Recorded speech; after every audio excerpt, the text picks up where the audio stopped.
Jetzt hallo miteinander. Heute ist der 26. April und was ist heute für ein Feiertag? Ins erst heute erfahren und heute erstmal mitkriegen im Internet. Heute ist Tag der Brezel. Wer hat's erfunden? Der Amerikaner, leider in mir. Und jetzt kommen wir mal zu der Brezel. Was unterscheidet jetzt so die schwäbische Brezel von der bayerischen?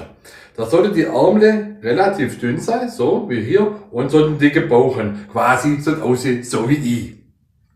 Jetzt habe ich was im Internet gefunden, und zwar finde ich das spannend. In Erdmannhausen gibt es schon seit 2016 ein Brezelmuseum. Mein Vater kommt aus Erdmannhausen, irgendwo hängt das miteinander zusammen, die Brezel und die.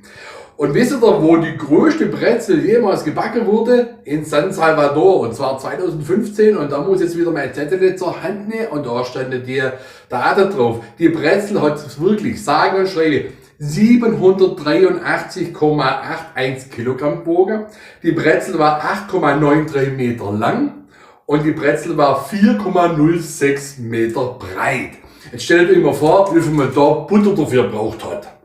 Und zwischenzeitlich gibt es ja viele Variationen von Brezeln. Es gibt sie mit Käse überbacken, es gibt ja süße Variationen etc. etc. Aber meine Lieblingsvariation, meine ich erst kürzlich entdeckt habe beim Bäcker, ist die Pfefferbrezel. Die schmeckt sowas von lecker und ist sowas von würzig. Müsst ihr unbedingt mal probieren, ist wirklich genial.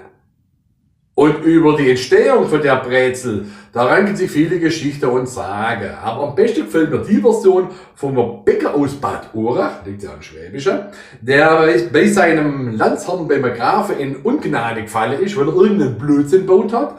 Und hat ihm aber nochmal eine Chance gegeben und hat gesagt, du Kerle, wenn du schaffst, ein Gebäck zu kreieren, durch das dreimal die Sonne scheinen kann, dann lasse ich dir die Strafe und begnadige dich. Jetzt muss ich die Brezel hergeben. Und anscheinend ist ihm dann beim Grübler eingefallen, wo seine Frau so da gestanden ist, wahrscheinlich hast du ihn versickert, weil er jetzt schnell genug nachgekommen ist ihm eingefallen, oh hoppala, wenn ich jetzt so wie die für die verschränkte Ärmel, Moment, die Brezelform, dann habe ich doch meine 3 Löcher. Auf jeden Fall hat er das geschafft, und da gibt es noch einen Zusatz zu dieser Legende. In seiner Hektik ist die Brezel in ein Gefäß mit siedender Lauge geflogen, aber da er ja unter Zettel gestanden ist, hat er gesagt, okay gut, ich packe das Ding jetzt, wenn es nicht fertig kann, bis morgen, dann bin ich Kopf kürzer.